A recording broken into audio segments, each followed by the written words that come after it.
اگر دنیا کی ہر عورت صرف ایک نسل کی اچھی تربیت کر دے تو کیا ہمیں نئی جیلیں بنانے کی ضرورت پڑے گی؟ کیا معاشرے میں اتنی نفرت باقی رہے گی؟ کیا بے ایمانی، ظلم اور بدتمیزی اسی طرح عام رہے گی؟ شاید نہیں، کیونکہ ایک بااختیار عورت صرف اپنی زندگی نہیں بدلتی، وہ آنے والی نسلوں کی تقدیر بدل دیتی ہے۔ اسی لیے فرانس کے عظیم سپر سالار نپولین بوناپارٹ نے کہا تھا، تم مجھے اچھی مائیں دو، میں تمہیں ایک عظیم قوم دوں گا۔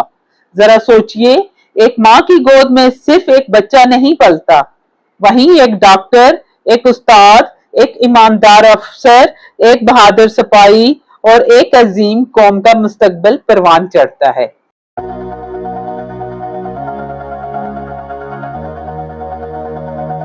السلام علیکم، میں ہوں سمارہ خان اور آپ دیکھ رہے ہیں آواز کامیابی۔ آج ہم ایک ایسے موضوع پہ بات کریں گے جو صرف عورتوں کے لیے نہیں بلکہ ہر اس انسان کے لیے ہے جو ایک بہتر خاندان، ایک بہتر معاشرہ اور ایک بہتر قوم دیکھنا چاہتا ہے۔ لیکن شروع کرنے سے پہلے میں آپ سے صرف ایک سوال پوچھنا چاہتی ہوں، عورت کی اصل طاقت کیا ہے؟ اکثر لوگ سمجھتے ہیں کہ بااختیار عورت وہ ہے جو صرف نوکری کرے یا بہت زیادہ پیسہ کمائے یا ہر بحث جیت جائے، لیکن حقیقت اس سے کہیں زیادہ خوبصورت ہے۔ اصل طاقت عورت کے کردار میں ہوتی ہے، اس کے علم میں ہوتی ہے، اس کی تربیت میں ہوتی ہے اور اس یقین میں ہوتی ہے کہ میں حالات کی قیدی نہیں، میں اپنے مستقبل کی معمار ہوں۔ پاکستان کی تاریخ میں ایک ایسی خاتون بھی گزری جنہوں نے دنیا کو دکھایا کہ قیادت صرف مردوں کا حق نہیں۔ بے نظیر بھٹو نے قید دیکھی، جلا وطنی دیکھی، شدید مخالفت دیکھی، لیکن انہوں نے اپنے مقصد کو نہیں چھوڑا۔ وہ ایک مسلم ملک کی پہلی خاتون وزیر اعظم بنی۔ ان کی ہمت سے ہم کبھی بھی انکار نہیں کر سکتے۔ یہ مثال ہمیں سکھاتی ہے کہ جب عورت اپنے مقصد پر یقین رکھے تو راستے خود بخود بنتے چلے جاتے ہیں۔ اصل طاقت خوبصورتی نہیں، عورت کی اصل طاقت اس کے کپڑوں میں نہیں، اس کی خوبصورتی میں نہیں، بلکہ اس کے اخلاق، اس کے علم اور اس کے کردار میں ہوتی ہے۔ خوبصورتی وقت کے ساتھ بدل جاتی ہے، لیکن کردار ہمیشہ یاد رکھا جاتا ہے۔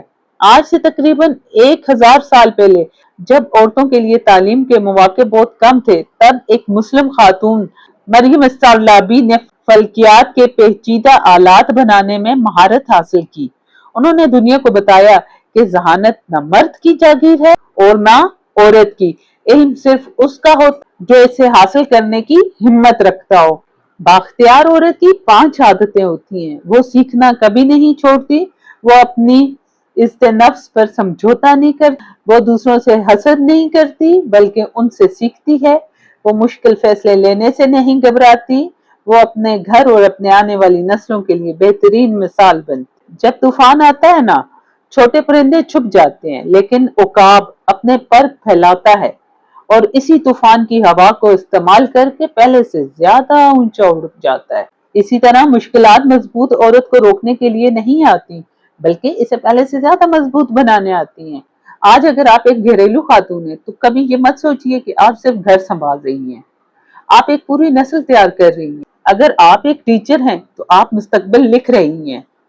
اگر آپ ڈاکٹر، انجینئر، کاروباری خاتون یا طالب علم ہیں تو آپ معاشرے کی بنیاد مضبوط کر رہی ہیں۔ یاد رکھیے، نپولین بوناپارٹ نے کہا تھا، تم مجھے اچھی مائیں دو، میں تمہیں ایک عظیم قوم دوں گا۔ اور میں اس میں صرف ایک جملہ مزید شامل کرنا چاہتی ہوں، جب ایک عورت مضبوط بنتی ہے تو صرف ایک عورت نہیں جیتتی، ایک خاندان جیتتا ہے، ایک معاشرہ جیتتا ہے اور ایک قوم جیتتی ہے۔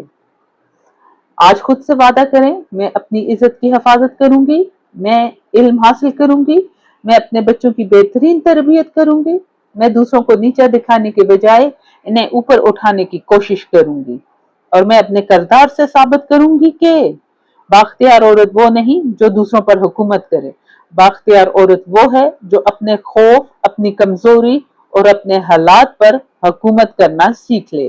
اللہ تعالیٰ ہر بیٹی، ہر بہن، ہر ماں اور ہر عورت کو عزت، علم، ہمت، اعتماد اور کامیابی عطا فرمائے۔ آمین۔ اللہ حافظ۔